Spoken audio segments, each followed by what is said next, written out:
Salut, c'est la fin, on se retrouve pour une nouvelle vidéo Lego. Aujourd'hui, vidéo Lego Magazine Lego Star Wars Comics du mois d'avril 2025. Donc tout dernier magazine Lego Star Wars sorti à ce jour. Et on va donc tout de suite commencer par la mini-figurine.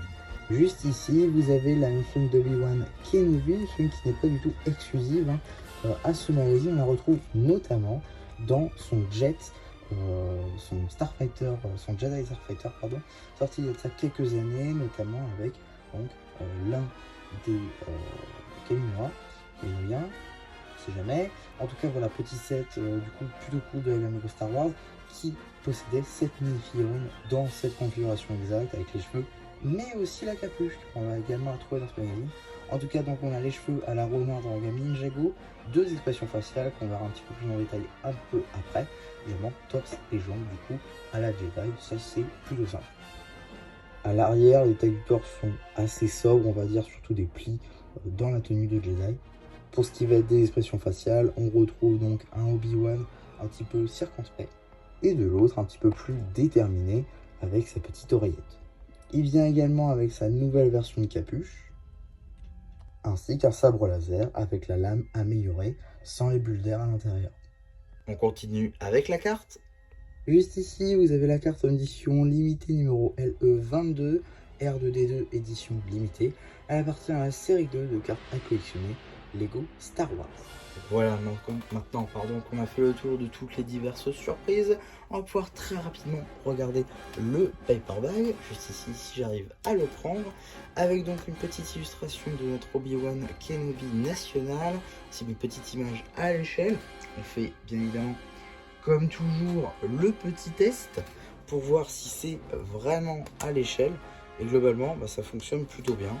Si on regarde, ouais, c'est ça, on est vraiment à l'échelle, donc c'est vraiment bien fait, je trouve. En tout cas, on a également le logo de Disney, l'âge qui est évidemment subjectif. On a également à l'arrière la petite échelle qui est mentionnée, ainsi que le logo de Bouchen, ainsi que le petit numéro d'item qui vous permettra de le rajouter à votre collection box set, ou tout simplement d'obtenir les instructions sur le site de Blue Ocean. En ce qui concerne le magazine, on est sur un format en dessous du format classique à 6,99 €, qui est d'ailleurs le même prix que le format classique, ce que je comprends d'ailleurs toujours pas. Pourquoi est-ce qu'on a moins de papier, mais par contre on paye le même prix? Sans doute parce que chez Bouchen, le papier ne compte pas, il n'y a que la surprise. En tout cas, on va retrouver donc un sommaire qui cette fois-ci n'est pas sur 2 pages, qui est d'ailleurs plutôt surprenant. Généralement c'est sur 2 pages pour le magazine Star Wars, donc pourquoi pas.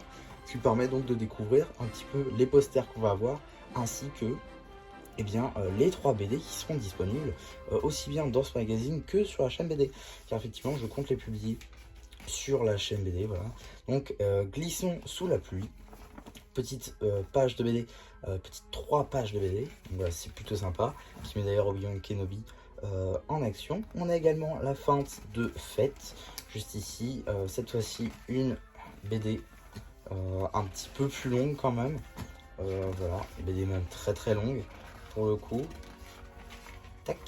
Pas fin, puisque juste ici on a le poster qui est entre les deux, avec donc Grievous ou le Slave One UCS visiblement, et Regrievous. On a également la page dédiée à l'abonnement avec le magazine du Praetorian qui est sorti lui aussi en avril 2025. Là on a la dernière page de BD, ainsi que l'envol du premier ordre qui là encore possède une BD encore un peu grande pour le coup, donc ça fait qu'on a quand même 2 grandes BD plus une petite. Donc voilà, c'est plutôt sympa, ça occupe, et du coup moi ça me fait 3 vidéos pour la chaîne BD. En tout cas, ah ouais, j'ai cru qu'il y avait un prochain ou un coloriage, mais non, on a juste une dernière page de BD juste ici, ainsi qu'une petite publicité pour le Ninjago Legacy, avec donc les boîtes collector qui sont mises en devant, et 2 super numéros, notamment celui-là qui était vraiment cool, avec 2 figurines pour le coup très très cool à retrouver dans le magazine, et le premier qui incorpora des choses de Dragon Rising. Donc voilà, ça c'est plutôt sympa. Et également une petite publicité pour le magazine Marvel en général, qui prend en compte donc Marvel Avengers ainsi que Marvel Spider-Man. Donc voilà un petit peu ce que je pouvais dire sur ce petit magazine Lego Star Wars Comics. J'espère en tout cas que ça vous aura plu. Surtout n'hésitez pas à me le dire en commentaire. N'hésitez pas aussi à me dire si vous comptez prendre ou non ce magazine. N'hésitez pas aussi à liker la vidéo, à vous abonner. Et voilà, du coup c'était un chapeau qui vous dit bye bye.